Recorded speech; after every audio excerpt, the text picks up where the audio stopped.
जैसा कि मैंने आपको बोला, फर्स्ट बेसिक लिस्ट बनाना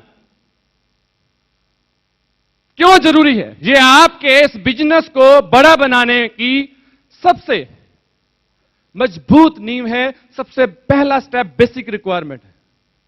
किसी भी इमारत को स्ट्रांग बनाने के लिए, मजबूत बनाने के लिए उसकी नींव का मजबूत होना बहुत जरूरी है। तो आप इस स्टेप को भी फॉलो करने में, अमल लाने में, बिजनेस की शुरुआत करते हुए पूरी समझदारी दिखाएं, यह बहुत जरूरी है।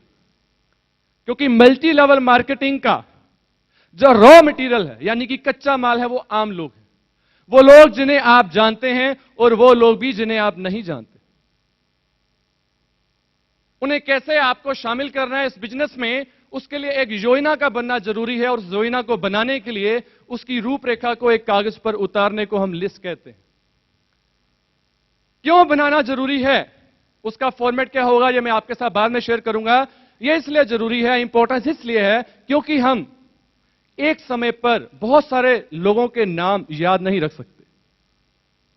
अगर मैं स्टेज पर बुला करके आप में से कुछ दोस्तों को सिर्फ इतना ही बोल दूं कि वो अपने मोबाइल में जितने भी नंबर सेव किए हैं उन लोगों के नाम ही एक बार दोहरा दें, फोन नंबर की बात सेकेंडरी है, तो हो सकता है कि एक समय पर 50 से ज्यादा नाम लेना उनके लिए मुश्किल हो जाए। क्या मैं सही कह रहा हूं दोस्त? यस।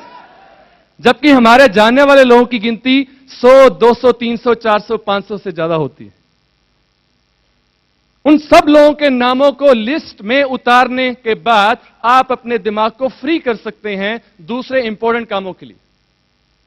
कुछ लोग इसमें गलती करते हैं और इसे एक हल्का और मामूली स्टेप या काम समझते हुए लिस्ट को ना बनाने की गलती करते हैं और लोगों को बिना लिस्ट बनाए हुए अपने जानने वाले लोगों को प्लान करवाने की शुरुआत करते हैं, जिसके बुरे नतीजे यह निकलते हैं कि 2-4 लोगों की ना सुनने के बाद वो निराश हो जाते हैं और उन्हें अपनी लिस्ट में, यानी कि अपने दिमाग में बचे हुए सारे नाम नेगेटिव सोच की वजह से दूर दिखते चले जाते हैं।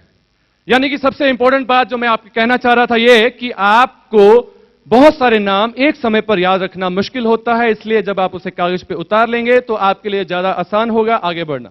यह आपको आपकी कार्य की योजना बनाने में हेल्प करेगा, यानी कि वर्क प्लानिंग करने में आपको हेल्प होगी। जब आपकी लिस्ट पेपर पर आ जाएगी तो आपके बिजनेस को आप ज्यादा तेज गति दे सकेंगे। क्यों? क्योंकि आपके सामने एक टारगेट होगा कि आप कितने लोगों की अपॉइंटमेंट्स रखें, किन किन लोगों को कॉल करें, उनमें से किसका चुनाव करें।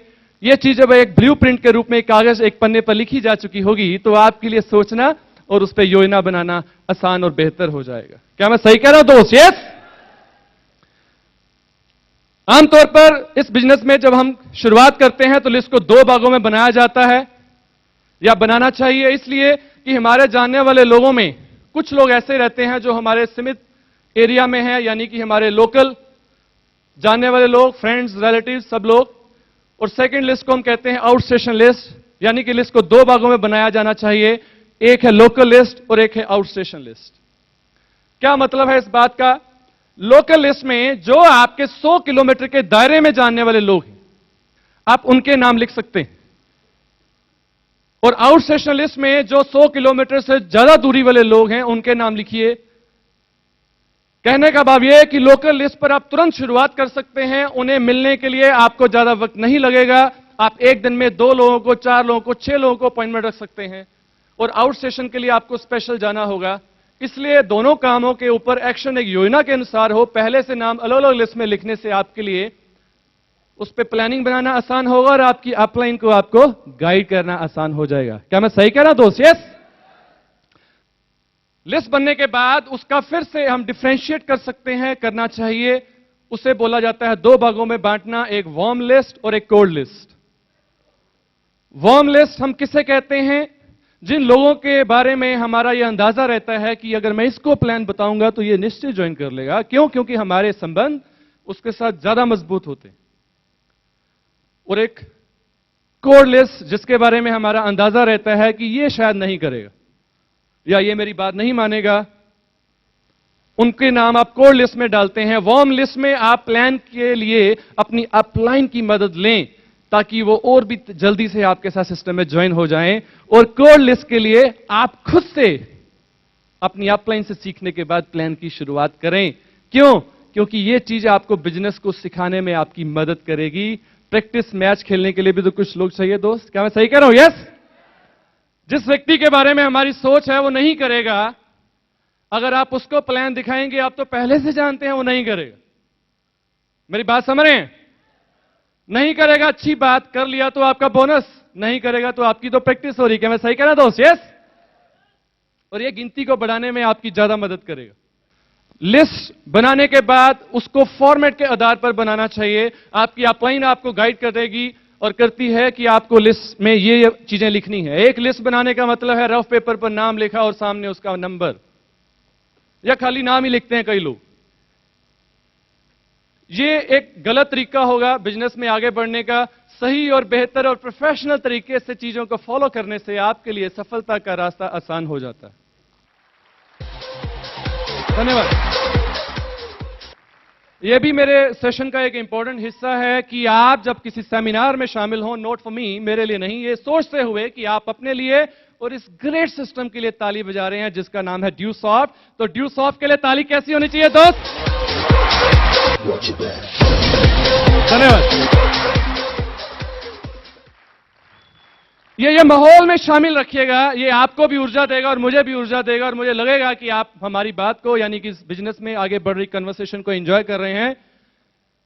फॉर्मेट के आधार पर बनाने से क्या फायदा है? इससे हम उस व्यक्ति के प्रोफाइल को समझने में, जानने में हेल्प मिलेगी, जिससे कि उसको हम जब कांटेक्ट करें, इनवाइट करें, उसको आमंत्रण दें 1-by-1 प्लान के लिए या मीटिंग के लिए, हम एक सही भाषा का चुनाव कर सकें। फॉर्मेट में जब बहुत सारी चीजें लिखी होंगी, उसका नाम क्या है, उसका एज क्या है, उसका एजुकेशन क्या है, उसका प्रोफेशन क्या है, तो आपके लिए ये 4-5 चीजें उस व्यक्ति विशेष के बारे में ये राय बनाने में आपकी मदद करेंगी कि आपको उसको कॉल करने का, यानी कि उससे समय लेने का बेहतर तरीका क्या होना चाहिए। यह चीज आपको, लीडर को, यानी कि आपकी अपलाइन को प्लान और फॉलोअप करते वक्त उस व्यक्ति के साथ क्या भूमिका रहे, क्या ओवरव्यू रहे, इस बात का चुनाव करने में भी मदद करेगी, यानी कि इसको पहले से प्लान किया जा सकेगा, निर्धारित किया जा सकेगा। लिस्ट का एक फॉर्मेट सामने है, हो सकता है कि आपको विजिबिलिटी की वजह से ना दिख सके। एक अच्छे नोट बुक पर, डायरी पे, जो आप हमेशा संभाल के रख सकें, ऐसी नोटबुक पर आप ऊपर कुछ हेडिंग्स बनाते हुए उसके नीचे डिटेल नोट कर सकते हैं। सबसे पहले उस व्यक्ति का नाम क्या है, फिर उसका कॉन्टैक्ट नंबर क्या है, देन प्लेस कहां का रहने वाला है, उसकी एज क्या है, और डिटेल में लिखना हो तो यह भी लिख सकते हैं कि दैट इज मेल और फीमेल, ताकि आपकी अपलाइन कभी उस लिस्ट को स्टडी करे तो उसे आसानी रहे समझने में, देखने में। उस व्यक्ति का एजुकेशन क्या है, पढ़ाई में क्या किया हुआ है, यह जानना भी बहुत जरूरी है कि वो व्यक्ति अंडर ग्रेजुएट है, ग्रेजुएट है, टेक्निकल एजुकेटेड है, कि आप अपने प्लान के कौन से हिस्से से उसे ज्यादा प्रभावित कर सकते हैं। उसका वर्क स्टेटस, वो एम्प्लॉयड है, अनएम्प्लॉयड है, अगर एम्प्लॉयड है तो उसका प्रोफेशन क्या है, उसको लिखना, यह आपके लिए बहुत मदद करेगा, आपकी अपलाइन के लिए मदद करेगा। उसकी इनकम क्या है, अंदाजे से लिख सकते हैं, गेस, यानी कि अंदाजे से 10,000 से 15,000 या 20,000 से 30,000। अनएम्प्लॉयड है तो उसकी फैमिली इनकम को लिखना बहुत हेल्प करेगा। उस व्यक्ति से आपका रिलेशन क्या है, रिलेशन का स्टेटस क्या है, वार्म है, कोल्ड है, जैसे कि आपको बताया गया था इस बिजनेस में, जिसके साथ बेहतर रिलेशन उसको हॉट बोलते हैं, एवरेज वाले को वार्म, और जिसके साथ बहुत ठंडे रिलेशन है या स्ट्रेंजर मार्केट में जिन लोगों से मिलते हैं उन्हें हम कोल्ड रिलेशन बोलते हैं। और लास्ट में लिख सकते हैं एसटीपी की डेट। वो कॉलम इसलिए रखा जाएगा कि जब आपके साथ उसका अपॉइंटमेंट मैच्योर हो चुका होगा, प्लान मैच्योर हो चुका होगा, उस डेट को डालने में हेल्प। या इसको आप सिर्फ लिस्ट बनाने तक सीमित रखते हुए अपने प्लान करने के एक्शन को दूसरे पेपर पर रिकॉर्ड कर सकते हैं, जिसे हम एसटीपी रिकॉर्ड फॉर्म बोल सकते हैं। उसके बारे में मैं आपसे थोड़ा लेटर ऑन और बात कर सकता हूं।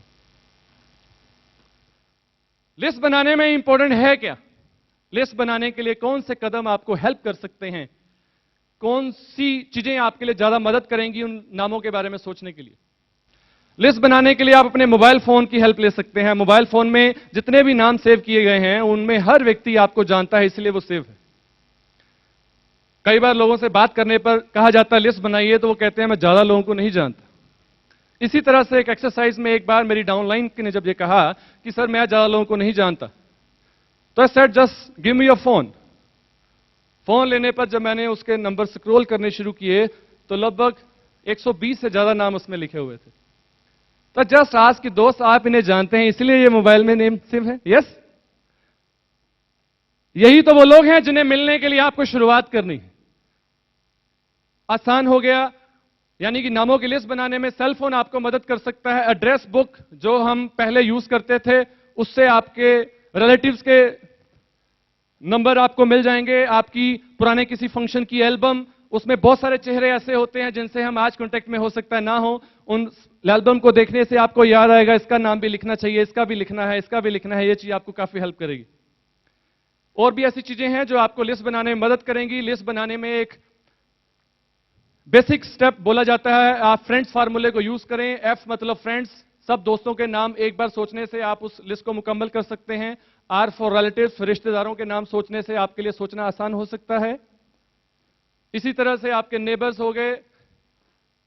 अलग अलग कैटेगरी में सोचने से आप बहुत सारे नामों को सोच करके जब लिख लेंगे, उसे पेपर पे स्टोर कर देंगे। This will also help you to make your list.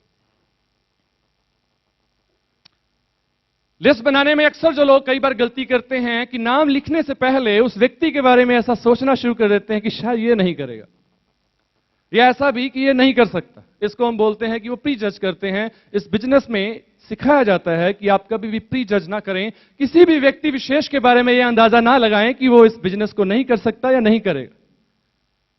क्यों? क्योंकि इस बिजनेस को समझाने की भूमिका अलग अलग हो सकती है। किसी के लिए कुछ भी मोटिवेटिंग फैक्टर हो सकता है जिसके बारे में आपकी राय यह है कि वो पहले से बहुत पैसे वाला है, उसको इस बिजनेस को करने की क्या जरूरत। हो सकता है कि उसके लिए मोटिवेटिंग फैक्टर इस बिजनेस में पीएमएफ, यानी कि इस बिजनेस में लाने का एक सही वजह, टाइम फ्रीडम आप दिखा के ला सकें। आप इस बिजनेस में स्टेज पर मिलने वाला सम्मान दिखा सकें, सोशल सर्कल बढ़ता है, ये चीजें दिखा सकें। एट द एंड शॉर्ट यही है कि प्री जज मत कीजिए। जितने भी ज्यादा लोगों को आप जानते हैं, जितने भी अधिक लोगों को आप जानते हैं, उनके नाम जरूर लिखिए। जितनी बड़ी लिस्ट होगी उतना ही बड़ा आपका बिजनेस होगा।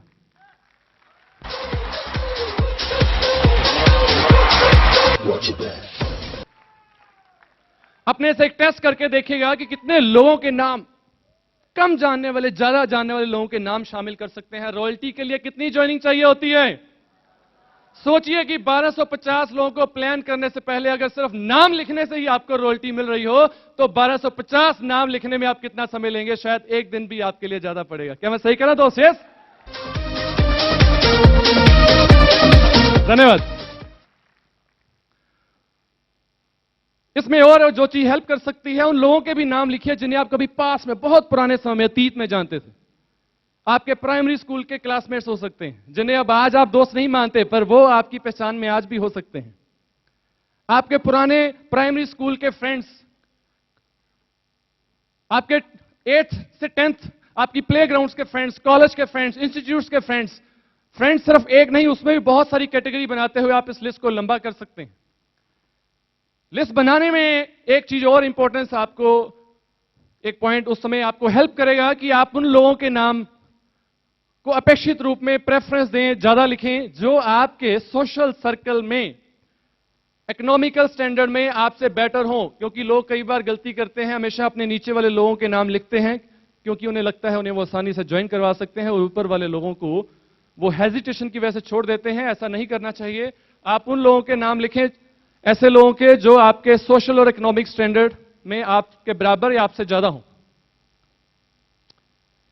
लिस्ट को बनाने के बाद, उस पर वर्किंग एक्शन करने के बाद, योजना लेने के बाद आपका एक्शन शुरू हो जाता है। एक्शन में कुछ लोग आपकी बात सुनते हैं, कुछ लोग नहीं सुनते। एक समय पर ऐसा भी आता है कि एक व्यक्ति को लगने लगता है कि मेरी लिस्ट खत्म हो गई सर, अब मैं किसको प्लान करूं।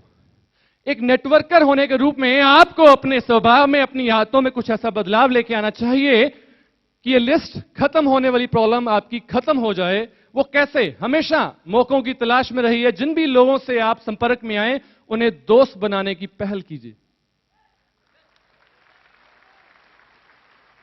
नए लोगों से मिलने तथा उन्हें दोस्त बनाने की आदत का विकास करें। ये लिस्ट को निरंतर, यानी कि लगातार बड़ा करने में आपकी मदद करेगा। ये लोग आपको आपकी यात्रा के दौरान ट्रेन में, बस में अक्सर कई जगह मिलेंगे। इसके लिए आप सोशल क्लब में जाते हैं, धार्मिक संस्थान में जाते हैं, मैरिज फंक्शंस में जाते हैं। पहले आप चुप रहते थे, अभी बात करने की शुरुआत कीजिए। दोस्तों के दोस्तों से मिलिए, रिश्तेदारों के रिश्तेदारों से मिलिए। यानी कि अपने सर्कल का दायरा बढ़ाने से आप उनके नाम लिस्ट में लगातार शामिल कर सकते हैं, और आने वाले समय में वो आपके लिए, आपके प्लान के लिए एक बेहतर मटेरियल बनेगा। जैसा कि पहले ही कहा है, एक अच्छा नेटवर्कर हमेशा नए नए दोस्त बना लेता है, संभावनाएं तलाश कर लेता है। मेरे साथ ये अक्सर होता है। मेरा कोई भी सफर ऐसा नहीं जाता जिसमें मैं 3-4 दोस्तों से इंटरेक्ट ना करूं, उनके नंबर एक्सचेंज ना करूं। जिस होटल में रुकते हैं वहां के मैनेजर से दोस्ती हो जाती है, उसके ओनर से दोस्ती हो जाती है, साथ आसपास रूम में लेके रहने वाले लोगों से दोस्ती हो जाती है। ऐसे हजारों मौके। और इस बिजनेस को बढ़ाने में ये वाला सेक्शन आपको ज्यादा मदद करेगा। 2 तरह की लिस्ट होती है। एक लिस्ट वो जिन्हें आप जानते हैं, जिनके आप नाम लिख लेते हैं। एक लिस्ट वो है जिन्हें आप नहीं जानते, जिसकी गिनती करोड़ों में है। यह आप पे निर्भर करेगा कि आप कितनी तेजी से उनसे पहचान बढ़ाते हैं।